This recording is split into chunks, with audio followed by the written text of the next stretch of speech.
March 7th, 2022. Going on 2 weeks into the Russian terror campaign against the Ukrainian people in Ukraine. So truth is the first casualty of war, so we're going to look at a few of the whoppers that have come out so far.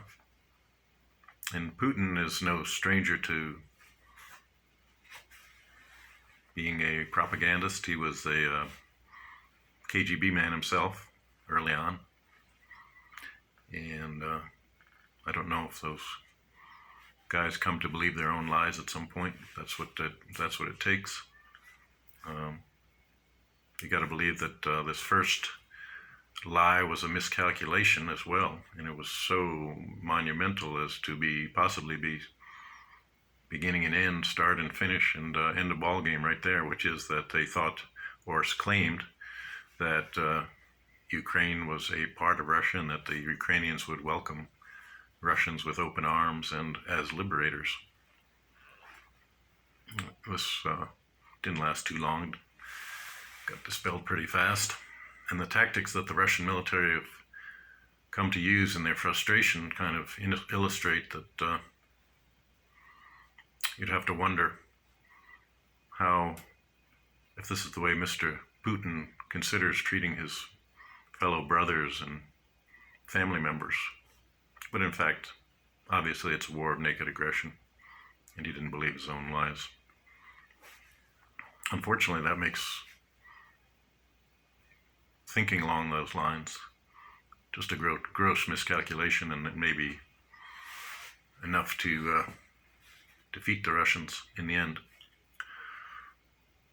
The second is related, and it has to do with the Zelensky government, which was that the Russians have propagated or at least spread the notion that the Zelensky government or the Ukrainian government is a Nazi regime and that Ukraine needs to be denazified.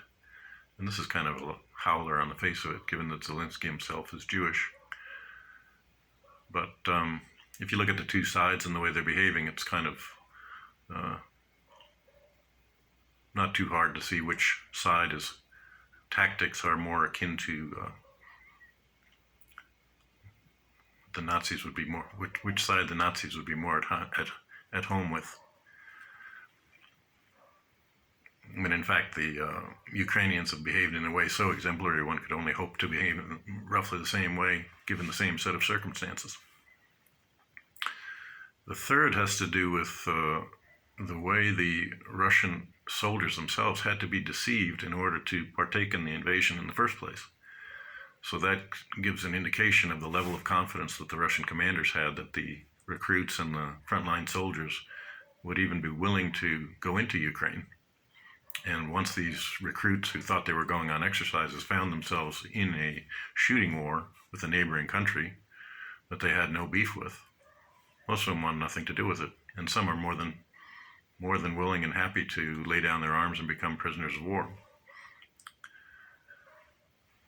Beyond that, there's routine propaganda related to Putin's propagandists claiming that the Zelensky government has fled Kiev. In fact, they remain in Kiev and will remain there till victory or death. On the Ukrainian side, they have put out casualty estimates for the Russian military that work out something close to 1,000 dead Russian per day. Now, that's a little far-fetched and on the face of it, but if it were anything close to true, it would work out to something like 30,000 dead soldiers in a month. That would not be a number that the Russians could sustain for very long if it were true. But even if you take it, well, of course, it's an element of propaganda in the sense of hoping to affect the morale, not just of soldiers, but of Russians in Russia that may be hearing such accounts. But even if you figure that number is inflated tenfold, it still works out to something like 30, 40, 50,000 Russian deaths within a year, or a little more than a year. And the idea that Russian moms back home would be willing to put up with that level of loss of their families, it's kind of hard to imagine that they could sustain it. At any event, truth is a casualty of war. But in this case, I, for one, have no doubt that the Ukrainians have truth on their side and that they will prevail no matter how long it takes. That's it for now. God bless.